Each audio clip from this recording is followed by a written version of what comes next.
The Mildred Payne Pocket Oracle was the first oracle that I got this year, and I just immediately fell in love with it.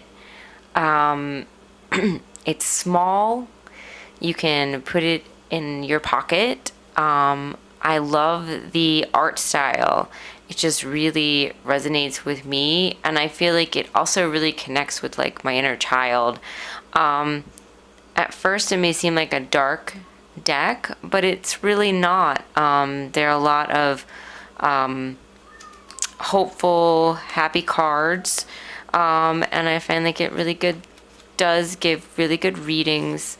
I like to combine this with other decks, and I don't mind that the backs are not the same. This is the first edition Mildred Payne Secret Pocket Oracle, and it's by the Deviant Moon, Patrick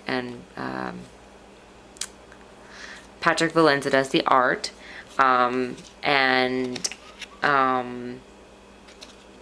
so the back, the first edition, if you put it together, it forms a Ouija board, and so I thought that was really, really cool. The second edition, all the backs are the same,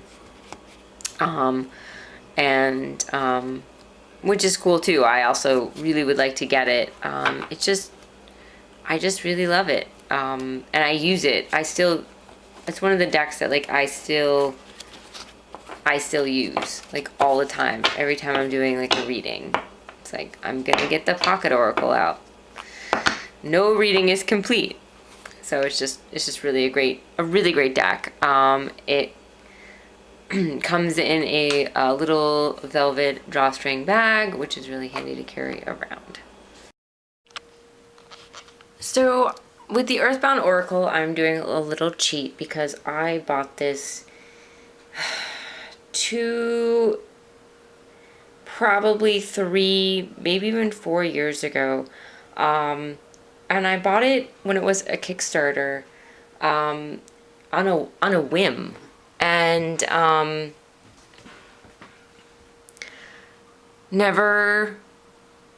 didn't use it. Didn't know how to use it. It doesn't come with a guidebook. So you have to, it's a very intuitive deck, and it it took me till this past year to until I started getting into tarot and then Oracle, really finding how to use the more intuitive decks. But I really like it.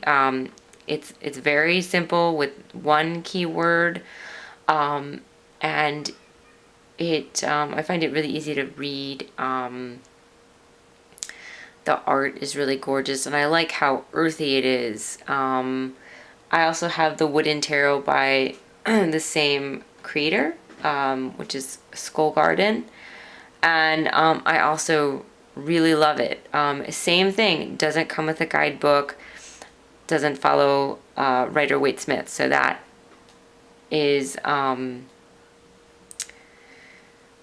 little, you have to, a little harder to read. But I would definitely recommend it if you love earthy stuff, if you are into intuitive oracle decks. It's just really beautiful. I'm putting it in here because I really haven't used it up until now, so I sort of count it as a deck I really started using in 2018. If you love cats, I would totally recommend the Catland Oracle.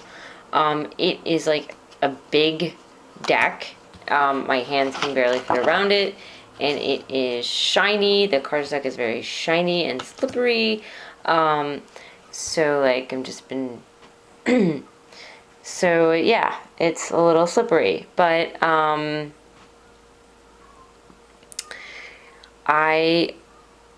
really like it a lot.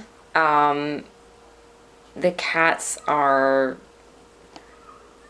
remind me of cats. They're naughty and playful and wise in the illustrations, and it looks like a cute and cuddly deck because it's, you know, purple and it's got all these colors and it's got cats and balloons and kittens and all kinds of stuff. But you know, when you read the descriptions of the cards, they really are very meaningful and very weighty. So it's a really great deck, and I've really enjoyed using it this year. It's the Catland Oracle by Trish Sullivan. The guidebook is by Trish Sullivan. The cards are by Joanna Nielsen, and it's on Etsy. I think if you just search Catland Oracle, you'll be able to find it, and it's definitely one of my top cat related decks this year. So I was so excited to get this Illustrated Herbiary, and it is it's really good if you are way into herbs and herbal medicine and you are looking for an oracle deck. There already is a really good tarot deck. It's called the Herbal Tarot. But as of yet, I really haven't been happy with the herbal oracle decks that I've seen. This one is amazing. I love it. My one and only gripe is that the cardstock is so thin. You have to be so careful with it. And also it comes in sheets where you punch it out yourself. And I just, you know, the artwork is so beautiful. I just didn't think that that did it justice, because you see the little punch out nubs and stuff on the cards. And so I was really disappointed about that. The main focus is this beautiful book. And I did do a full card walkthrough and everything. It's just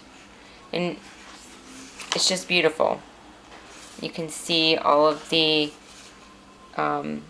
illustrations here. And she gives the common name, and also she gives the Latin name of the herb, so you know what you're talking about. Sweet. Yeah, it's just beautiful. She's got a ritual and a reflection for each card, as well as a little description. And everything. So it's really great. It's a good way to learn the herbs, at least like get to feel like you get to know them a little better if you are trying to first learn them. You know, just in how maybe their energetics are. She doesn't go into actual. It's not about herbalism in its sense about making medicine. Although, yeah. So yeah. It's just a beautiful book, beautiful cards. I like to just pull one for a reading to see. I like that she has things that you do, you know, exercises. Sometimes after reading, I'm like, well, what do I do? So it helps with that, like, gives you a direction to sort of think about or go in if you're still a little confused. So I liked the Mildred Payne Secret Pocket Oracle so much that when Mildred Payne's Oracle of Black Enchantment was announced, also by Deviant Moon, I just had to get it. And also because like the cards were really big and I just really liked that. And I like the woodblock art style a lot. I thought it was really, really neat looking.